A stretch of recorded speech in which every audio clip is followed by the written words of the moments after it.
Yes. Good evening, everyone. Good evening. Hey, All right. So let's make the next 50 minutes fun and dynamic. I know it's dinner time. drinking time for Australians. All right. Absolutely. So Indeed. let's make it more relaxed and more to the storytelling. So I'm not going to make the format like question and answer, so everyone can interrupt anytime. So let me first, generally speaking, for the 2018. So I believe all the audience with me that this year's been great and challenging time. Was that right? And we're just like 4, 5 months away from the new year. And the market is becoming more uncertain and is more complex and related to the subject. And I know the boutique hotel, everyone's calling it a boutique hotel. You put the blue colors on the wall and you call it boutique hotel. You put sculpture on your lobby, you call it boutique hotel. You put the blue wig of hair as the front desk, you call it boutique hotel. So let me go ask one of you. I mean, how are you guys approaching this, the real definition? And if this event was held 15 years ago, I might go ask, what is the boutique hotel? So I might change that time. So everybody doing what everyone's seeing in Asian game, our president's doing the Goyang Dayung. Everyone's calling Goyang Dayung like boutique hotel. I have boutique hotel. You guys have boutique hotel. So might start with Pak Eric, maybe from the ARTOTEL. Can you just give us more energy? How are you approaching this kind of thing? Huh? Well, thank you. So my name is Erastus. I start ARTOTEL as we are a hotel developer, but we branch out to hotel management company. And don't ask me why, I joined the dark side, literally. And basically, I think boutique hotel is, before it was only just a design or personalized service, but which, you know, everyone in the room, I think you guys are hoteliers experts as well, which I think is all pretty much a BS, honestly speaking. So I think boutique is more towards a branding as a holistic approach, where you are stand for something and your brand says, your voice of the brand will say one thing, and your service deliverance is another thing. That's, I don't think it's called a real boutique hotel, where I think that as a brand experience, you have to be able to deliver the whole holistic approach as a brand. When you are, when you are a dog, then you speak like a dog. When you're a cat, you speak like a cat. Don't be a hypocrite and try to be something else. That's what I'm thinking about boutique, where these days is, you know, like you said, there's so many hotels that they call themselves a boutique hotel or boutique brands. Exactly. Which I think is getting tiring and getting shameless, to be honest with you. But if Well, I think we got a bit confused with boutique hotels and lifestyle hotels, right? What's the difference? So, well, I think that's a good question. What is What's the really the difference? difference between a Is the boutique and colour lifestyle different? hotel? Comes back probably to your colour. My interpretation of a boutique hotel, and I guess, you know, as Wyndham, one of the largest ones, we've got, you know, 20 brands, but probably the brand I would use for a boutique hotel, which typically I would hope would be some sort of, you know, have some sort of history, some uniqueness about it, is a soft brand that Tony Ryan talked about earlier. So I'd probably use my trademark brand on a boutique hotel, because 9 out of 10 times it doesn't want a dirty, great big neon sign out the front of the place. Yep. Right? Yep. It doesn't want brochures plastered with my brand. It's already got a reputation in the marketplace.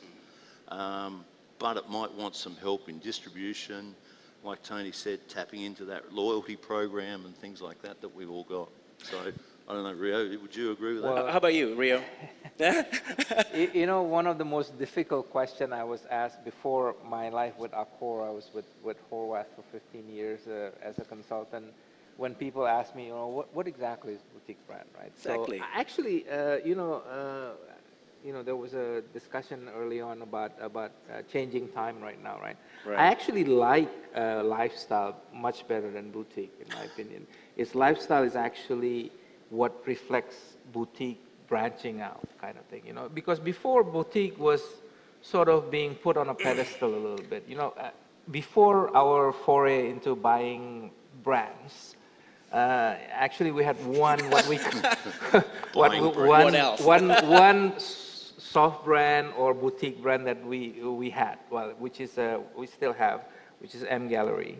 okay? And then, so M Gallery is both soft brand and a boutique brand. But now, you know, after, actually, the world is definitely changing. I mean, we, to be very honest with you, I think, you know, as a hotelier, I'm not talking as an Accor person, as a hotelier, I'm really, it's an exciting time because things are changing so rapidly. Right. I mean, that, you know, like, especially if you're talking about a lifestyle brand.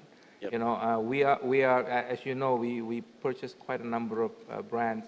And if I look at the type of brands that we have purchased recently, a lot of them are lifestyle brands.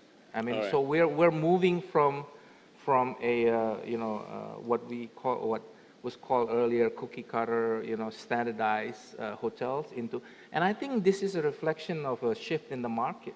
But I also think that's a reflection of the market that's out there. Like, correct. Accor has already gone out and gobbled up all the big ones. Right. And now they've got to gobble up all the little bits and pieces.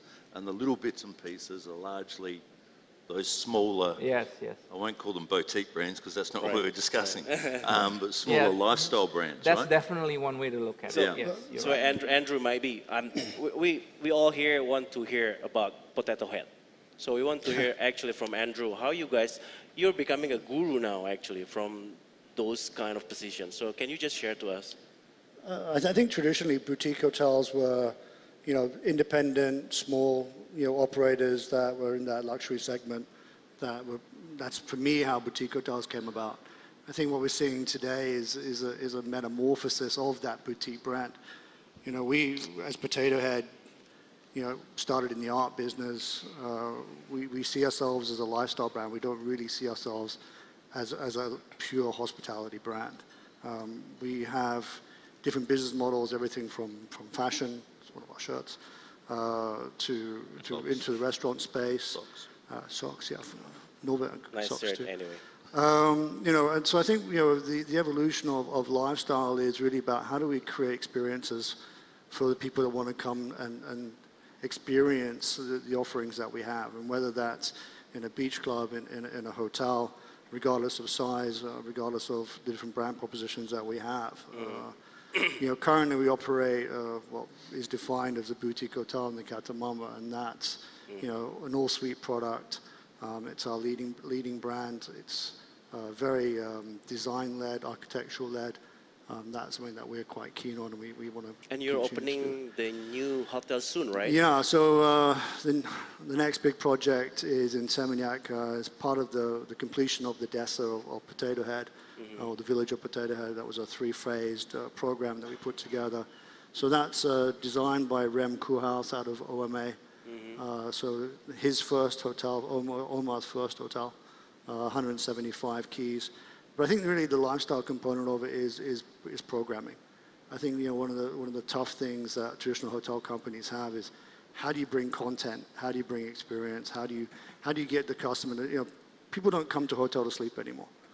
You know, it's a given. You know, it's, for me, I stayed in a big hotel recently, and they said to me, oh, you can get free Wi-Fi if you become a member of our loyalty program. I agree. You know, I think a lot of the big brands are missing sort of what is the experience that the customer wants to have, what is the programming that you put into that space. And, you know, I think the old adage of we sell sleep is gone.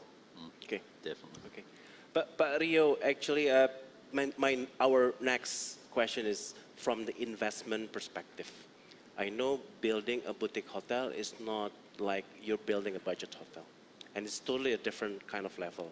And how do you see actually from the investment perspective? I mean, you build boutique, it might cost you like 500 million. It can cost you like $1 billion per room bay, more might be. Well, actually, this question is a little bit early for me to be able to answer concretely, because the boutique brands that we have currently, or the lifestyle brand that I mentioned earlier about MGAL.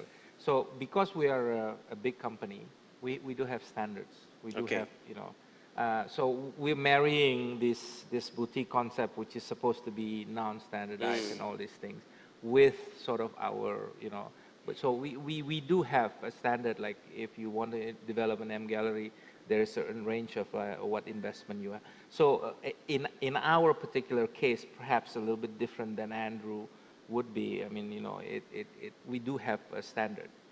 So yeah, I mean, for us, a boutique brand that we have currently, which is we already have rolled out, has a certain standard in terms of investment, has a certain standard also in terms of like getting the kind of rates that we want, positioning in terms of that, because rates is basically positioning. Okay. How about you, David? I was going to say, Wyndham. coming back to Andrew's point, the lifestyle market, I think that is the product, I think, that you're sort of deriving at in terms of economy, you know, in terms of value for money in building. Yep.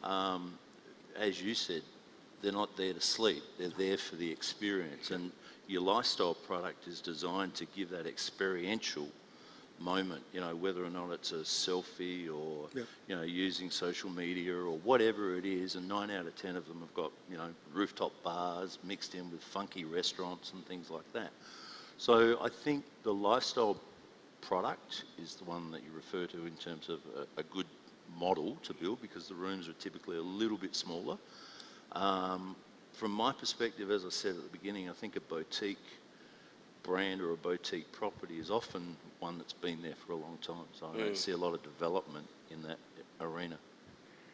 For my take, I think boutique is, put it in a simple way, it's a 3-star cost, a performance of 4-star, and an image of 5-star. Yeah. That's what I would like to do as a business. A little less money to build and higher ROI, but the image of a hotel as an owner, which I think these days, especially in Indonesia, a lot of ego-driven owner, where the owner wants to have a hotel or brands that they can be proud of, and you know, it has a bragging value. So how many rooms do you think you need then as a boutique? Around 80 to 100, 120. I think 200, it'll be very hard to call boutique. personalize I think it. so You know? too, yeah. It's very difficult.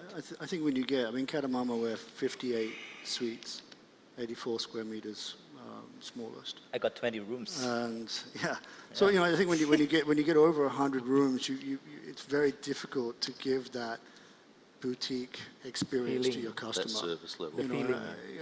Yeah, how are you going to make Marina Yeah, Bay sense? we look at, I think it was interesting, I mean, for those of you who don't know, you know, I've been with Potato Head now 7 years, and I think one of the hardest adjustments that I had to do, and I came out of, you know, Shangri-La corporate, and, you know, 16 years with the Shangri-La group, was to unlearn how to be a hotelier, right? And I had to unlearn everything that I'd learned for 30 years as a hotelier to come into the lifestyle space and understand that what we do is completely different.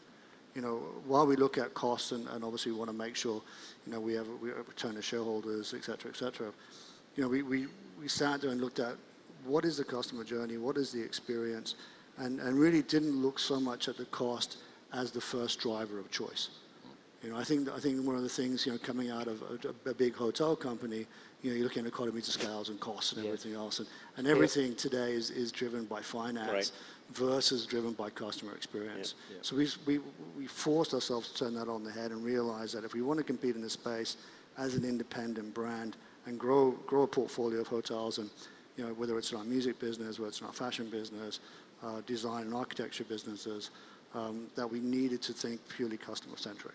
And I think that's what lifestyle today is morphing towards. I think you have to be careful because we are, in my opinion, I mean, the title of this session is what will happen with the boutique sort of concept amidst the introduction of all these new lifestyle brands. So we're in the beginning of this evolution. Exactly. Yeah. So because of the market change so fast. Yeah, the concept of boutique, the concept of lifestyle, may be that what we're just discussing, but that's going to evolve. I think that's going to evolve because the bigger players are going to get involved, you know, and you know, it's already, you know, it's not only us. I mean, you know, Marriott has their own, you know, Moxies and all these things. So definitely this is the trend going. Now, what this beast is going to become in 2 to 5 years. Your guess is as good as mine. Eventually, every hotel will be boutique hotels. Well, this is actually, there was a statement done by, I don't know, I forgot who it was. It was somebody, a big, one of the CEOs of the big companies that says that eventually there won't be any standardized brand anymore. No. Like, And I think, to that effort, brand standards and things like that, we used to talk that if we wanted a five-star brand as a Wyndham hotel, it had to be 200 rooms and things.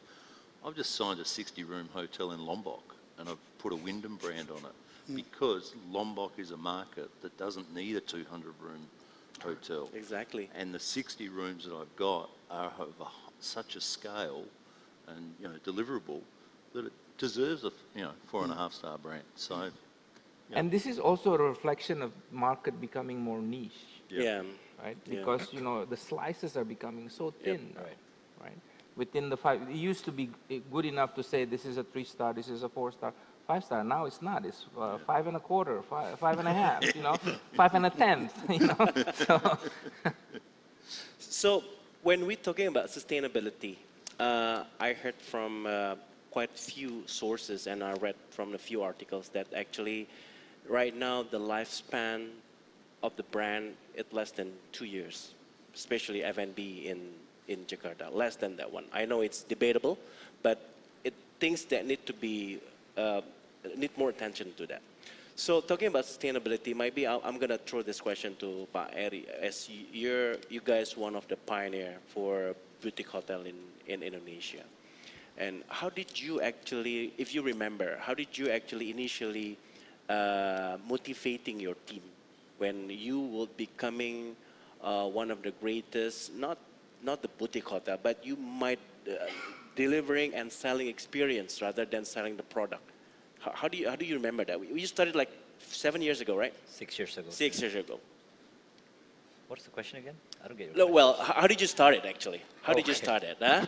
Well, basically, I believe that eventually, because of the market shift, most of every hotels will have a very unique design because every architect's getting smarter, every interior getting more edgy, even the owners getting more advanced. So eventually, the new hotels will be always better.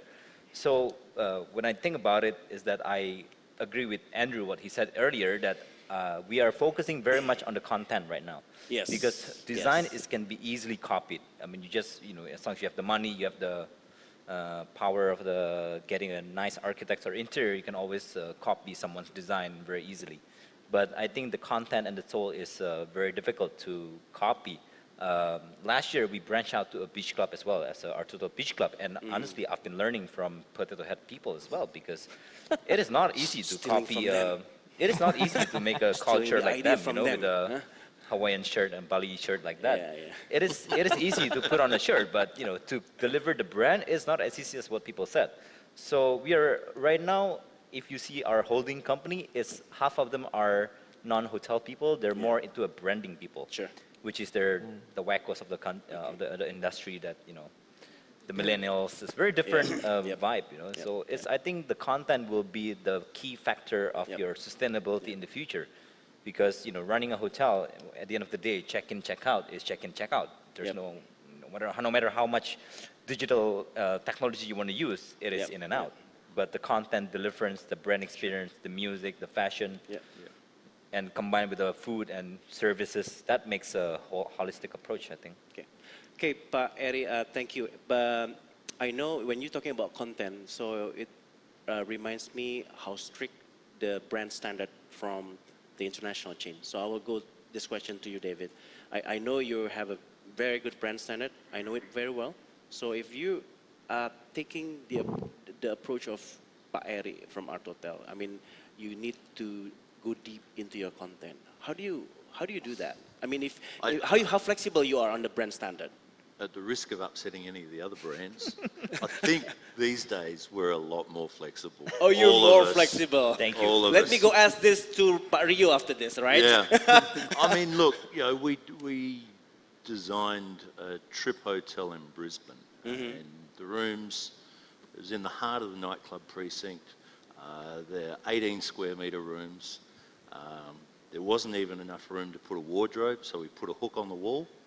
There wasn't even enough room to put an ironing board anywhere, so we hid that under the bed, and then we put an iron, and we put a tag on the iron saying, "Congratulations, you found the iron. Now go looking for the ironing board." You're not talking budget hotel, right? No. No, far from it. We were getting a room rate in Brisbane of about $190 a night. Wow. We're number 2 on TripAdvisor in Brisbane CBD. Wow. We broke every rule in brand standards. So it's more about the experience. It's more about what the customer wants. The customer loved the rooftop bar. They loved the hamburger bar that was in there. They loved the fact that the staff were in jeans and T-shirt. Yep. It's everything you do, Yep. right? Yep. Pretty much. How about you, Barrio? Well, You've broken brand standards. Come on. No. Come on. Fess up. Definitely. I have my DNTS vice president there sitting, so I hope he doesn't flinch when I say this. And you have an owner right there. Yeah, okay. You have an Accor owner right there over there. Exactly. So, but I think you know what it is at least in our company, we just have a change in our global chief development officer and also design and technical services. So they are new people, and they're based used to be in Asia Pacific.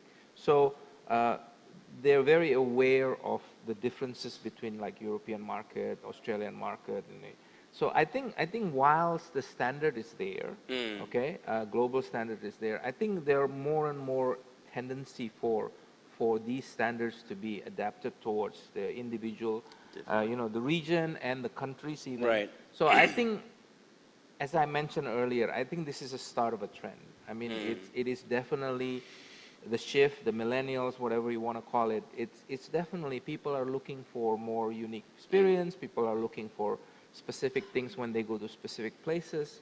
So I think the world is changing. I mean, we have to admit that. I mean, people who doesn't want to change with that, I think it's going to get left behind. So I think that's very clear. You should call it brand Andrew, guidelines, not brand standards. Same question, different approach. How you built your brand standard at the beginning? Honestly, it was quite a funny story. I sat there with Ronald, and we took a tea ledger and wrote down all the things that we like about hotels and all the things we don't like about hotels. And all the experiences we like and all the experiences we don't like. And good news was we had about 98% commonality, which was good. And then we sat down with the team and looked at our customers and said, okay, what is their expectation of our customer? What do they want when they come in? What do we want them to have? What is that experience? And we looked at simple touch points. If you check into Katamama, we don't have a reception at all. It doesn't exist. You walk into a bar. And then from there, the mixologist takes you up to your room and makes you a mojito. Right? That's a brand standard. We don't give you a yucky welcome drink with an umbrella in it. Right? Nobody wants to drink because it's a fruit cost or a beverage cost. So we look at all that stuff and just really thought about the standards in regards to customers. The brand standards that we don't compromise on are our sustainability program. We are carbon neutral as a company, first Indonesian hospitality company to be carbon neutral. We are zero plastic in all of our products. Even the rubbish bins are canvas. So we have no plastic on property at all. I still get shocked, honestly, when I come into big luxury hotels and they still have plastic amenity bottles or plastic water bottles in the room. And I'm like, guys, Indonesia is the third largest polluter of plastic to ocean. Do you know where it goes? And if you don't know where it goes, how can you see it? We look at all that stuff very seriously. We want to make sure as an Indonesian company that we have the ability to pioneer change and make change and prove that as an independent small company, if we can do it and achieve our profit and our beta numbers, etc., and return to shareholders, why can't you? So those are certain standards that we don't compromise on. So that shift away from plastic, did it cost you anything? No, it doesn't. And I think that's a huge misperception in the industry. And I wrote on a forum a while ago, and someone said to me, large amenity packaging is not luxury. And I pulled the BS card on that one and said, Katamama has been recognized as one of the top 10 boutique hotels in the world. Thank you very much. And we have large format amenities, and I can tell you they're very popular. Grace Jones took them all home. So, you know, from that perspective, you know, it is affordable. It's what our customers want. And in reality, I think it's what your customers want. You know, I think you're going to reach a tipping point. I think we're already there, where the customer's going to turn around and say, I won't stay in your hotel if you have this. And we need to move away from it as an industry. So we look at it as a pioneer for that. Okay. Well done. Okay. Back to you, Pak Eri. We're talking about opportunity to grow, right? Boutique hotel. What do you think? I think for the next 5 years. I think the market is shifting over there. I think it's been proven by how the big brands, hotel operator as well, they started to create the younger lifestyle brands, and with Accor, you start consolidating a lot of new younger brands as well. And the market's getting younger and younger, where the travelers are not getting old. They're you know, the older generation are traveling less and less. Right. Where the market is shifted that way, and then especially with Indonesia, that you can see I think the presentation before earlier today, that the millennials are very big and they're digitally phone users as well. So the market is shifting over there globally, I think. Of course, every region will have its own uniqueness as well. Okay. But speaking about Indonesia particularly, that I think the future is very, very bright. Okay. How about you, Pario? Are they not killing your Sofitel? No, I think again, you know, it's becoming more niche, and so I think there's always a place for all these brands. Sure. And again, you know, the slices are big. But one thing that I think is interesting is you have people like Eri and Andrew with Potato Head and Katamama creating these new brands, and we have people like us, you know, the companies like us purchasing a lot of these new. It is just the beginning. Not for sale. No, not. I mean, no, I'm sorry. I didn't mean to imply that. I apologize. Sending me a message or something? But We'll talk later. What I'm trying to say is, this is just the beginning of the Right, process. yep, Okay, yep. it will be very interesting. I'm actually waiting for. I mean, we have Mama Shelter, which is our lifestyle brand.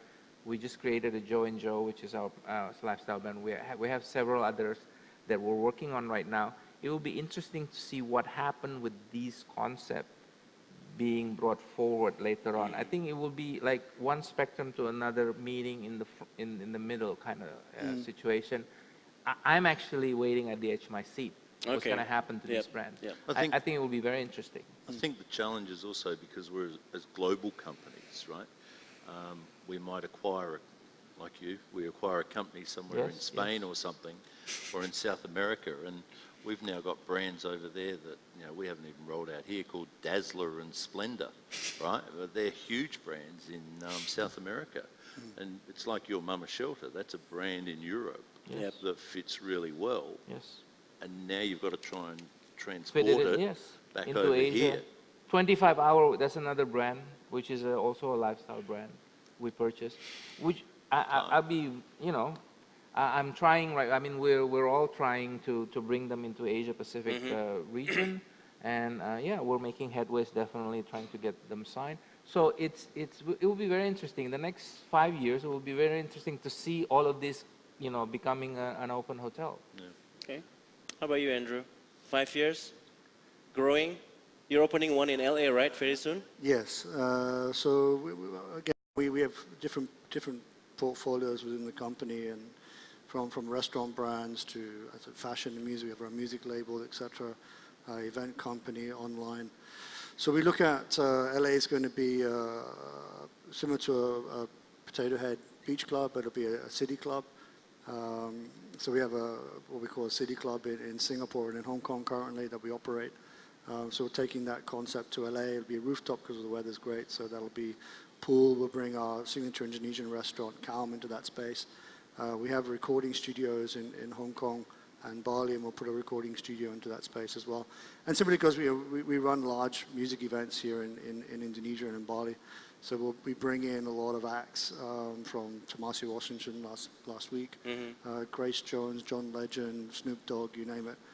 We've done in the last 7 years over 200 international artists have played in the space. So we know that when we take that to LA or Japan, we're in conversations in Japan to move the brand. So that's in the restaurant space. On the hotel space, we'll open the first Potato Head hotel in Seminyak next year, mid next year, 175 keys by Remco House.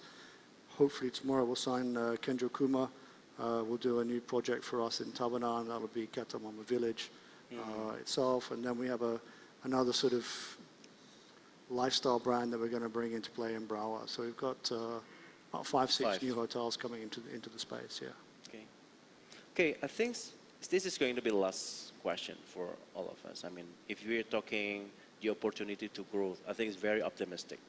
And how are you preparing the people that can fit to this kind of boutique and styling like Andrew? We're talking about not only Indonesian employee, but all around the world, the millennials. So maybe start from you, David. How are you preparing from your perspective as an international chain? We turn the HR process upside down for the recruitment. So we set about and we asked people to send in a YouTube video of themselves. That was our first interview point. Then we asked them to sort of, eventually turn up and do the proper interview. But so there will be no CV sending, just sending your YouTube. Wasn't really interested in that. Really didn't care about their skills. Okay. It was more personality focused. It's not hard to teach somebody how to key in a reservation. It's not hard to teach somebody how to make a drink. What you need is that personality and that vibrancy. You started already? You really need the vibrancy. There's somebody that's really going to just open the door and greet someone with a big smile, right? Yep. So, how about you, Pak Eric?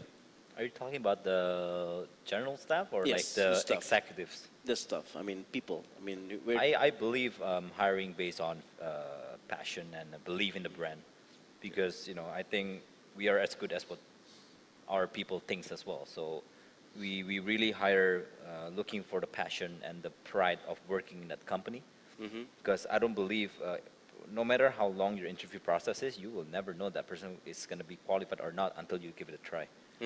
And there's no rocket science in the world that can prove like what kind of a concept of interview that can give you the best outcome.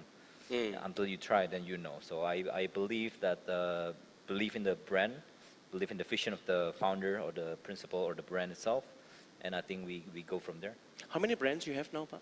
Brands? I mean, it's just ARTOTEL, or you? We have total 3 brands. 3 brands. Yes. Okay, and that includes the beach club, right? That's excluding the beach club. Oh, exclude the beach club. Yes. Okay, okay. All right. How about you, Pak Rio? Well, I may not be the perfect person to answer this question because I'm not involved in the operation, but just drawing from an experience we've had. One of the other lifestyle brand we have is called So, which is a derivation of Sofitel. As you know, we opened one in Singapore.